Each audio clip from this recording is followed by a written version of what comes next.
Hi, and welcome to Fostering Conversations. This is a podcast where we share the real stories of real children navigating the real foster care system in Southwest Missouri. We work at CASA of Southwest Missouri.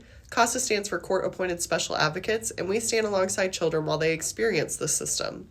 My name is Shelby Blakely, and I'm our training coordinator. My name is Hannah Wilford, and I'm one of the Greene County Advocate Supervisors and our early childhood specialist. Today we'll share a story about a local child navigating the foster care system. And I just want to start by saying thank you so much for sharing this story, and we're so honored to hold this space for them. Let's go ahead and learn together. Okay, let's start. So at 13 years old, a child noticed more than adults realized. Their eyes noticed the way their mother's eyes changed when she hadn't slept. They noticed the smell in the house that didn't belong to food or laundry soap. And they noticed how promises were made quickly and broken just as fast. This child's mother used methamphetamine. It wasn't a word understood at first, but over time they learned what it meant. They learned what it looked like when a substance was chosen over rest, over safety, over parenting. They learned what it felt like to love someone who couldn't stop. The child had already been in foster care once. Adults used words like removal and placement, but to the child it felt like their life being picked up and set down somewhere unfamiliar. That first time happened because of the mother's substance use. Eventually, professionals said she was doing better, that she was working hard, and they said reunification was possible. Reunification sounded hopeful. It sounded like finally going home. Sorry, is reunification like a normal expectation for foster care? Yes, so for the first 12 months of every case, reunification is the case goal. Oh. And even if a case gets changed from reunification to adoption or guardianship, they have what's called a concurrent goal, which means reunification always runs tandem with the changed goal. Yeah. Okay. So we're going to give those parents a chance or an opportunity. They get a full year, if not longer, okay, to show that they're making progress and working their treatment plan. Okay. That's cool. I didn't know that. Mm-hmm. For a while, things seemed stable. The child wanted to believe it would last. But one night, everything changed. The mother overdosed. There was flashing lights outside the house, sirens that cut through the dark. Strangers rushed in, speaking loudly and quickly, lifting the mother onto a stretcher while the child stood nearby, unsure where to look or what to feel. The mother was transported to the hospital. The child was left behind, trying to make a sense of how things had fallen apart again. What do you mean by left behind? So they didn't take that child with them to the hospital. Okay. And until Children's Division knew that this had happened, they were left there completely alone. Oh my goodness. Yeah. Normally, I think, like, I've heard of what's called, like, emergency placement. So that means there weren't even any, like, emergency placements for that kiddo. Literally, he was just left, or they were just left alone. Until the Children's Division worker found out about what happened and was able to call emergency placements, whether that was another family member or the person who had this child before, or even, like, a residential facility. Yeah, they were by themselves. It just happened too fast. It happened too fast, yeah. Yeah. In truth, the child already knew what was happening before that night. They were aware that their mother and boyfriend had smoked meth. They heard it in their voices, saw it in their behavior, and felt it in the tension of the home. The child understood more than adults often assumed. They were angry, not because they didn't love their mother, but because they did. The child no longer felt safe. When asked whether they wanted to see or speak with their mother, the child said no. They were clear. They did not want contact until the mother made changes. Real changes, not promises, not apologies, differences. Oof. That would be so hard to not know where they are or what's going on with them. Yeah. When you've probably felt like a little bit of a caretaker for them in some ways. Yeah, I would assume that this child, knowing that substance use was a problem, probably did care for this mother, whether that looked like making sure she was eating or making sure she had water or resting or things like that. Oh, so that would be so hard as a kiddo.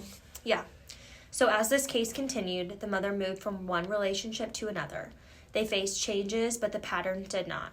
Domestic violence, substance use, instability. Each new relationship brought a brief hope that things might finally improve.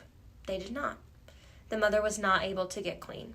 That is so hard. I know. Especially because that child had already seen her get clean once. Oh my goodness, yeah, I forgot about that already. Yeah.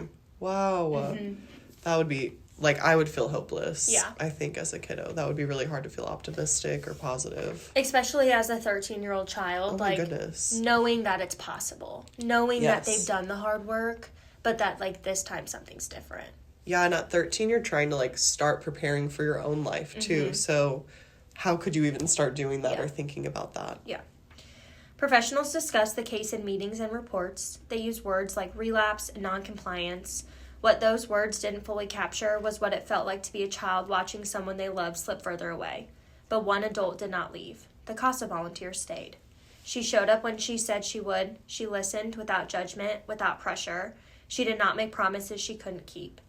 Through the consistency, the child learned something powerful, that adults can be trustworthy, that words can match actions, and that someone could stay even when the situation was painful and uncertain, even when there was no simple or happy ending. Unfortunately, the mother could not be that person, but the CASA volunteer was.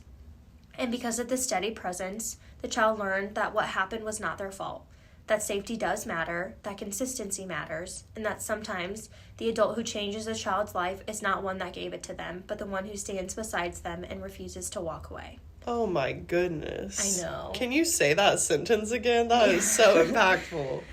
Sometimes the adult who changes a child's life is not the one who gave it to them, but the one who stands beside them and refuses to walk away. Thank goodness, though. I know. Wow. And Oh that my is goodness. just the amazing thing that our volunteers do, Yeah. is they are exactly what the name says. They are a volunteer. Mm-hmm. They are not being paid to stand by these children. They have it in the goodness of their hearts to show up time and time and time again. And truly, that would change that kiddo's life. Yeah, that would change my life. Learning Let's that, be honest. right? Learning that, knowing that, yeah, that's incredible. Yeah. Okay, thank you. Yeah. So this is a story about loss, but it's also a story about showing up. And there are children right now, just like this one, who are waiting for someone to stay. If you're listening and wondering how you can help, consider becoming a CASA volunteer. You don't have to fix everything. You don't have to have all the answers. You just have to be willing to show up, to listen, and to keep your word. Because sometimes one consistent adult can change the course of a child's life. And sometimes that adult could be you.